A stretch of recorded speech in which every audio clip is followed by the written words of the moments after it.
നമസ്കാരം. ഞാൻ ഈ കാണിച്ചേക്കുന്ന വാർത്ത കണ്ടോ?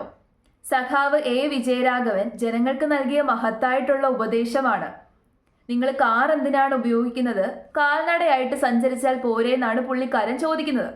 അപ്പൊ ഇത്തരം ഒരു ഉപദേശം നൽകാനുണ്ടായ സാഹചര്യം കൂടി നിങ്ങൾ അറിയണ്ടായോ? കുറച്ച് ദിവസങ്ങൾക്ക് മുമ്പ് ഡിസംബർ 4-ാം തീയതി പാളയം ഏരിയ സമ്മേളനത്തിന് വേണ്ടിയിട്ട് തിരുവനന്തപുരം വഞ്ചിയൂർ കോടതി പരിസരത്തുള്ള റോഡ് ഇവന്മാരെല്ലാവരും കൂടെ ചേർന്നങ്ങ് കെട്ടിയടച്ചു.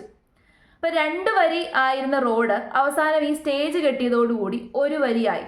അപ്പൊ നമുക്കറിയാലോ, ട്രാഫിക് ജാം ഉണ്ടാകും, ഊഹിക്കാവുന്നതേ ഉള്ളൂ. അപ്പൊ രാവിലെ തൊട്ട് ആ ഒരു റോഡ് മുഴുവൻ ട്രാഫിക് ജാമാണ്. അവസാനം വൈകുന്നേരം 4 മണി ആയതോടുകൂടി സ്കൂളൊക്കെ വിട്ടു, ആൾക്കാർ ജോലി കഴിഞ്ഞ് തിരിച്ചു വരാൻ തുടങ്ങി. അതോടുകൂടി അവിടെ ഹെവി ട്രാഫിക് ജാമായി. കുറേ മണിക്കൂറുകളോളം ആൾക്കാർ അവിടെ കെട്ടിക്കിടക്കുന്ന സാഹചര്യം വരെ ഉണ്ടായി. അപ്പൊ അത് കഴിഞ്ഞപ്പോൾ പോലീസുകാർ കണ്ടാൽ അറിയാവുന്ന 500 പേർക്കെതിരെ കേസൊക്കെ എടുത്തു. ഇതേ സംഭവം കോടതിയുടെ ശ്രദ്ധയിലൊക്കെ പെട്ടതാണ്. നിങ്ങൾ എന്തിനാണ് റോഡ് കെട്ടിയടച്ച് ഇതുപോലെ സമ്മേളനം ഉണ്ടാക്കുന്നത് എന്നൊക്കെ കോടതി ചോദിച്ചിട്ടുള്ളതാണ്, വിമർശിച്ചിട്ടുള്ളതാണ്. ആര് കേൾക്കാൻ? അപ്പൊ ആ ഒരു സാഹചര്യത്തെ വിലയിരുത്തിക്കൊണ്ടാണ്, അതിനെ വിമർശിച്ചുകൊണ്ടാണ്, അതായത് കോടതി ഈ ഒരു കാര്യത്തിൽ ഇടപെട്ടല്ലോ, കോടതിയുടെ ആ ഒരു ഇടപെടലിനെ വിമർശിച്ചുകൊണ്ട് സഖാവ് ജനങ്ങൾക്ക് നൽകിയ മഹത്തായ ഉപദേശമാണ് നിങ്ങൾ ഈ കാണുന്നത്. അപ്പൊ ഏതായാലും നമുക്ക് ആ മഹത്തായ ഉപദേശം ഒന്ന് കേട്ടു നോക്കാം. അപ്പൊ ഇങ്ങനത്തെ ഒരു മൈതാനം കിട്ടിയില്ല. അപ്പൊ റോട്ടൊക്കിൽ ഒരു പൊതുയോഗം വെച്ചു.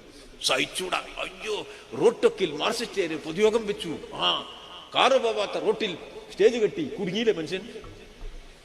ഏതോ റോട്ടൊക്കിൽ സ്റ്റേജ് കെട്ടിയാ തുടങ്ങിയില്ലേ. അപ്പോഴേക്കും മറ്റേ കേസ് സുപ്രീം കോടതിയിലേക്ക്, എന്തിനും ഇവിടെ ഒരു ലോക്കൽ സമ്മേളനത്തിന്റെ പൊതുയോഗത്തിന് സ്റ്റേജ് കെട്ടി സുപ്രീം കോടതിയിൽ പോയി കേസ് എടുക്കുക. എന്താ കാര്യം? അങ്ങനെയൊക്കെയാണ്. വലിയ പബ്ലിസിറ്റി ഇട്ടും. എന്തൊരു ട്രാഫിക് ജാം. അല്ലെങ്കിൽ ഇവിടെ ട്രാഫിക് ജാം ഉണ്ടായില്ലേ? ഇപ്പൊ ഇന്ന് ഇവിടെ ഒരു ട്രാഫിക് ജാം ഉണ്ടായി നമ്മളെ പൊതുയോഗത്തിൽ നിന്ന്. അല്ലെങ്കിൽ കേച്ചേരിയിൽ ട്രാഫിക് ജാം എന്ത് ഞാൻ അതിലെ പോകണ്ടേ? ഞാൻ ഇടയ്ക്കാണെങ്കിൽ 10 മനുഷ്യൻ പോകുമ്പോൾ എത്ര സ്ഥലം പോരെ? 10 കാർ പോകാൻ എത്ര സ്ഥലം വേണം? നിങ്ങളൊന്ന് ആലോചിച്ച് നോക്കിയേ. അത് ആരും പറയുന്നില്ല. ഇവരെല്ലാവരും കൂടി കാർ പോകേണ്ട കാര്യമുണ്ട്. നടന്നു പോയപ്പോരെ. എന്താ പണ്ടൊക്കെ നമ്മൾ നടന്നു പോയില്ലേ? ഇത്ര കാർ വേണമെന്ന് നിങ്ങൾ ആരെയും ചോദിക്കില്ല. ആരും ചോദിക്കില്ലല്ലോ. എന്നാൽ ഇത്ര വലിയ കാർ വേണോ? അത് വേണം. ഒരു കുഞ്ഞിക്കാർ പോയപ്പോൾ പിന്നെ ഏറ്റവും വലിയ കാറ് പോകുമ്പോ അത്രയും സ്ഥലം പോവല്ലേ? ആ പറഞ്ഞത് നിങ്ങൾ കേട്ടോ? വലിയ കാർ എന്തിനാ, ചെറിയ കാർ ഉപയോഗിച്ചാൽ പോരേന്ന്.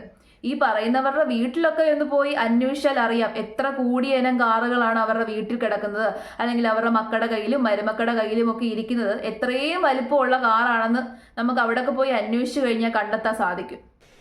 25 കാർ ഇങ്ങനെ കിടക്കുമ്പോൾ നിങ്ങൾ ആലോചിക്കേണ്ട എന്താ? 25 കാറ് കിടക്കുന്നു എന്നല്ല, 25 ആളെ ഉള്ളൂ. മനസ്സിലായി? ആ കാറിലാരാ? മെല്ലെ അങ്ങനെ ഉരുട്ടി പോണ്ടാവും. അമ്മായിമ്മേനെ കാണാൻ പോകും. ഞായറാഴ്ച തിരക്ക് കൂടുതലാ.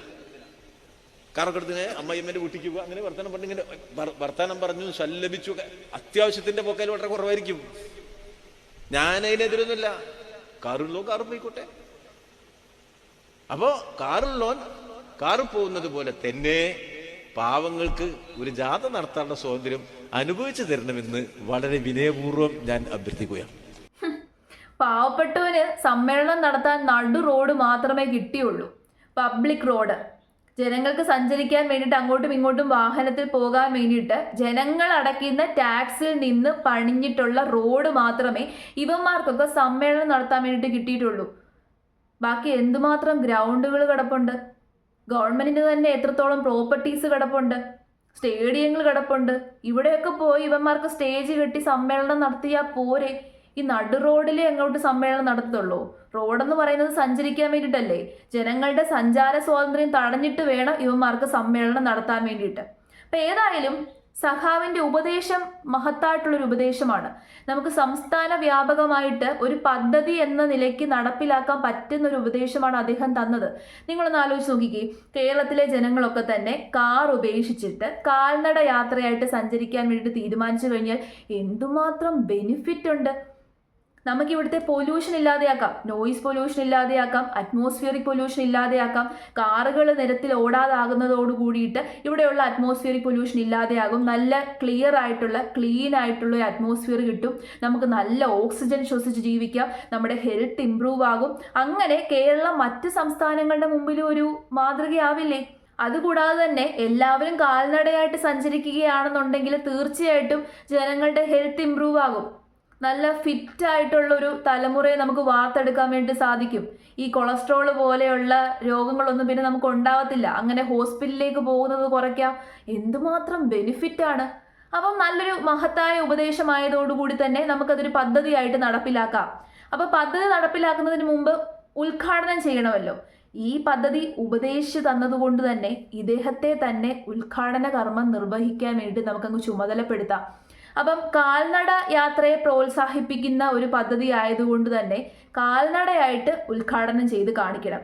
നമുക്ക് കാസർഗോഡ് മുതൽ കന്യാകുമാരി വരെ കാൽനടയായിട്ട് ഇദ്ദേഹം സഞ്ചരിച്ചങ്ങ് ഉദ്ഘാടനം ചെയ്യാം. അത് മാതൃകാപരമായിട്ടുള്ളൊരു ഉദ്ഘാടന രീതിയല്ലേ?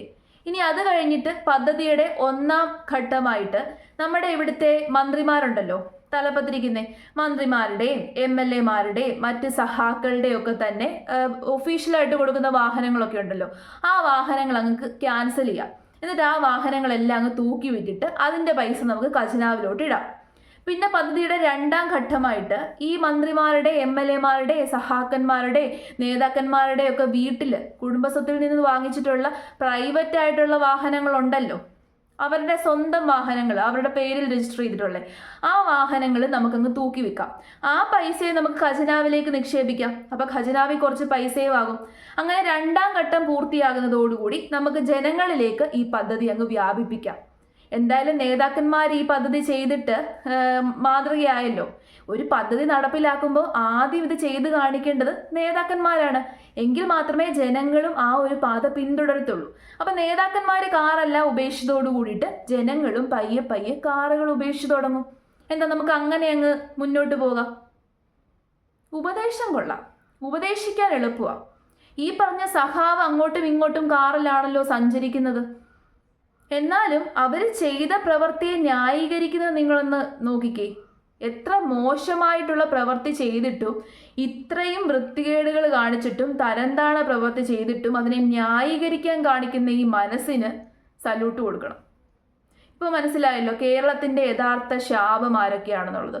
ഇവിടെയുള്ള പൊളിറ്റീഷ്യന്മാർ തന്നെയാണ്. ഇതുപോലെ കുറേ വിവരമില്ലാത്തവന്മാർ ഇവിടെ ഇറങ്ങിയിട്ടുണ്ട്.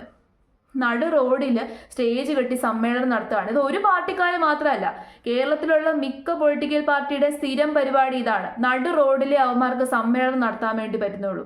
എന്തുമാത്രം ട്രാഫിക് ജാമാണ് ഉണ്ടാകുന്നത്.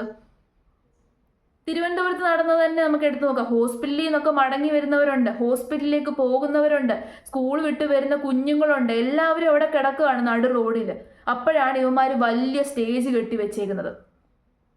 അത് കോടതിയിൽ കേസ് കൊടുത്തതാണ് വലിയ ഗുരുതര തെറ്റായിപ്പോയത്. സമ്മേളനങ്ങൾ ആവശ്യമാണ്. നമ്മുടെ നാടിൻ്റെ പുരോഗമനത്തിന് വേണ്ടിയിട്ട് സമ്മേളനമൊക്കെ നടത്തുന്നത് വളരെ ആവശ്യമായിട്ടുള്ളൊരു കാര്യമാണല്ലോ. സഞ്ചാര സ്വാതന്ത്ര്യമല്ല ആവശ്യം, സമ്മേളനങ്ങളാണ് ആവശ്യം. ഇതുപോലെയുള്ള വിവരദോഷികളെ പടിയിറക്കി വിട്ടു കഴിഞ്ഞാൽ തന്നെ കേരളത്തിൻ്റെ ഭാവി നമുക്ക് സുരക്ഷിതമാക്കാൻ വേണ്ടി പറ്റും.